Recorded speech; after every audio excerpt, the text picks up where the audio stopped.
Excuse me. Sir, please, just a moment. Yes, what is it? I'm not deaf, you know. I am sorry to disturb you in your work, sir, but... This young Mammothus primigenius is barely 40,000 years old. Fantastic, wouldn't you say, miss? Yes. Probably. What do you mean, probably? I don't know. You don't know? Well, you don't know, I see. What can I do for you, my dear child?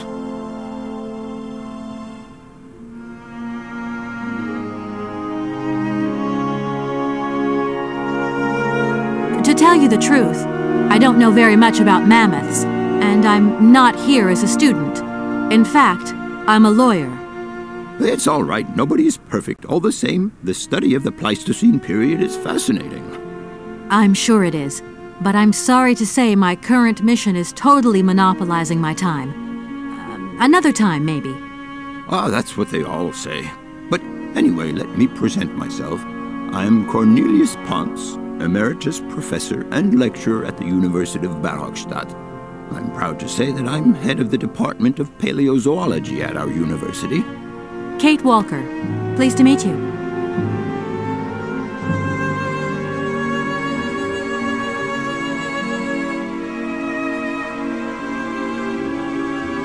It wasn't really my intention to stop off here, but I'll confess, this university is really very impressive.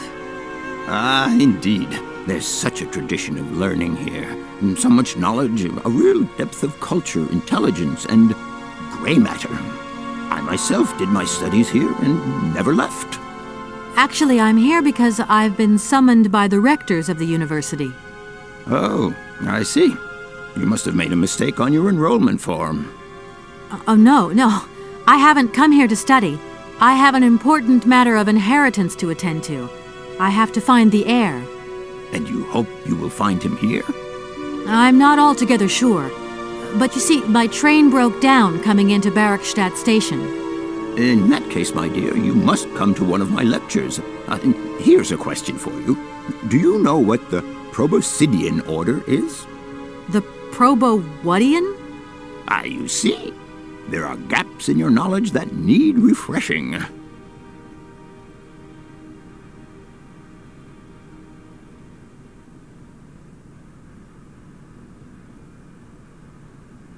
To tell you the truth, I'm looking for Mr. Hans Vorarlberg. He's the sole heir of a very unusual factory. My company is in charge of negotiations for the takeover of this factory. At last word, he was living in Syberia. So, as soon as my train is ready, I'll be continuing my journey eastwards.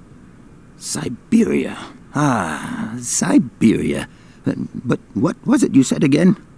Said what? You mentioned a name. The person you are looking for. Vorarlberg. Hans Vorarlberg. Do you know him? Hans Vorarlberg. How could I forget him? Such an extraordinary fellow. So inventive. We shared a passion for mammoths, you know, and we bonded over this passion. Without it, I confess, I would have had little to do with an odd, ageless retard like Hans. At the time, we were both students. Well, sort of. Put it this way. Hans had special permission to attend paleontology lectures. You see, he didn't really have the necessary qualifications. In exchange, Hans did a few odd jobs around the university. Your Hans Vorarlberg sounds uncannily like the one I'm looking for. I'm not sure, my dear. Hans was above all questions of money and business. Just to imagine him running a factory, perish the thought. Can you tell me a little bit more about him? He was always a mystery to me. He never said very much, never quite seemed to grasp what you said to him. He expressed himself instead through his incredible mechanical contraptions. His inventions, I admit, have been much appreciated by the university. The few times we really did talk, it was about his strange interest for mammoths and a doll. Some sort of doll that obsessed him. A doll, you say? Yes. He kept talking about it. One day he described it to me. A sort of children's toy. A miniature mammoth mounted by a maut. It appears he found it in a cave not far from his home. The event all sounds very dramatic. His account was slightly confused, but it awoke a great interest in me. What do you mean? To my knowledge, there was only one tribe who made figurines featuring a mouth, and that tribe is the Yukols. They live in the farthest reaches of Syberia, and for them, the dolls constituted a sacred object, illustrating one of their central legends. How such a doll made the journey from the frozen Siberian north to a cave in the French Alps is a mystery to me. Even today, it is beyond my comprehension. Have you considered that Hans Vorarlberg was maybe making it up? You said yourself he didn't seem to have all his mental facilities intact. No, that's impossible. Hans couldn't invent a story like that. The doll is a sacred part of the Syberia legend. He described it to me in exact detail. Syberia itself is a chimera that paleontologists of the world are very fond of pursuing.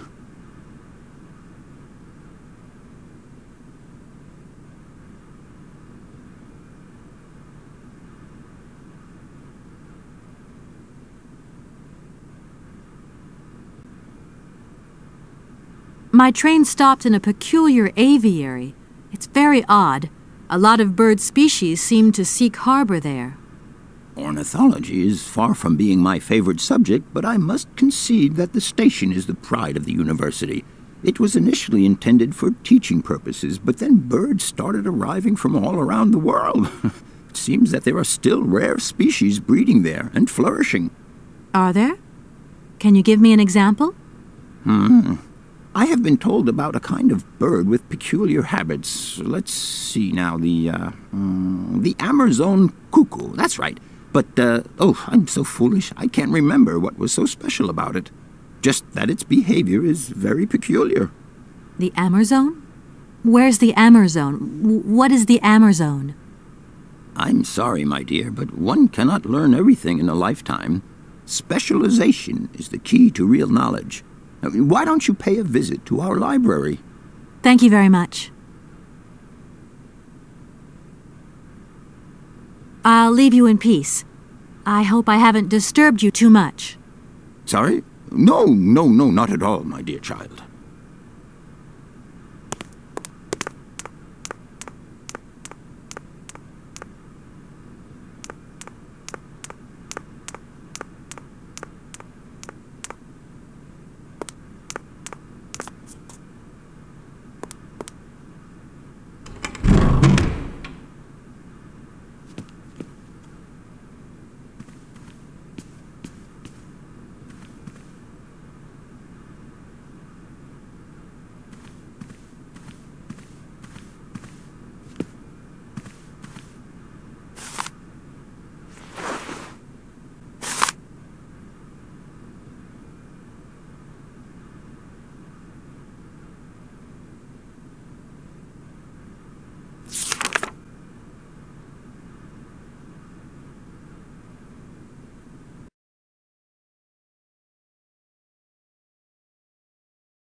Excuse me.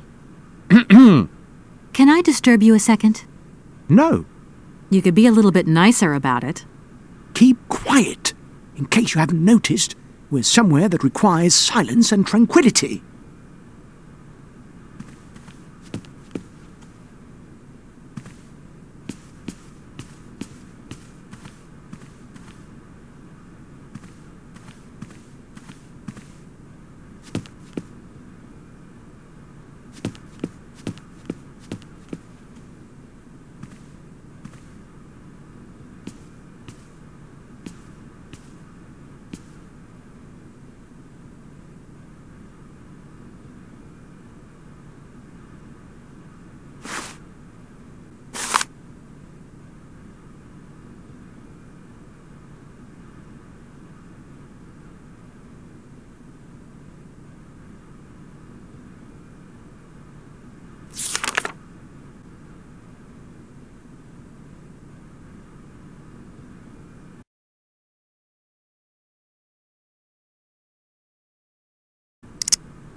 Do excuse me, Professor. Professor, sorry to disturb you again. What is it you want to know, miss? If I were to say Forest Sauvignon to you, what would you say? Oh, let's see. Sauvignon. Sauvignon? I would say it's some kind of tropical shrub, don't you think? We are talking about the same plant, then. It is a very rare shrub with small, juicy fruits. I found a book about the Amazon, and it says that there are even Sauvignon plants growing right here in Barrockstadt. You wouldn't know where, would you? Amazon Sauvignon plants here? No. No, I don't think there are any. Highly implausible. But you should ask the station master. He is keeper of the greenhouse at our university, so he could tell you more than me. Oh, thanks very much. I'll leave you in peace. I hope I haven't disturbed you too much. Sorry? No, not at all, my dear child.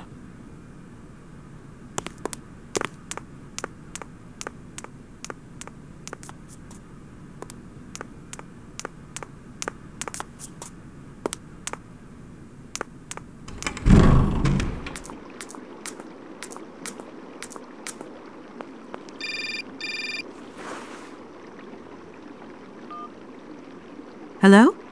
So, you got him then, this air? Ah, it's you, Mr. Marson. Good day, and how are you, sir?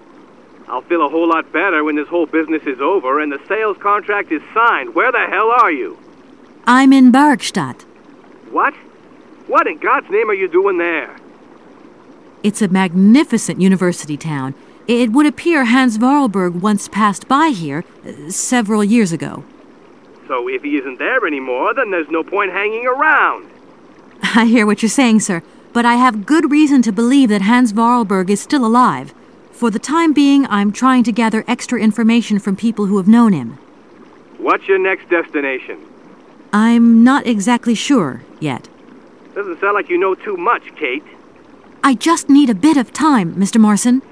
Yeah, well, time is what you ain't got. Keep me posted.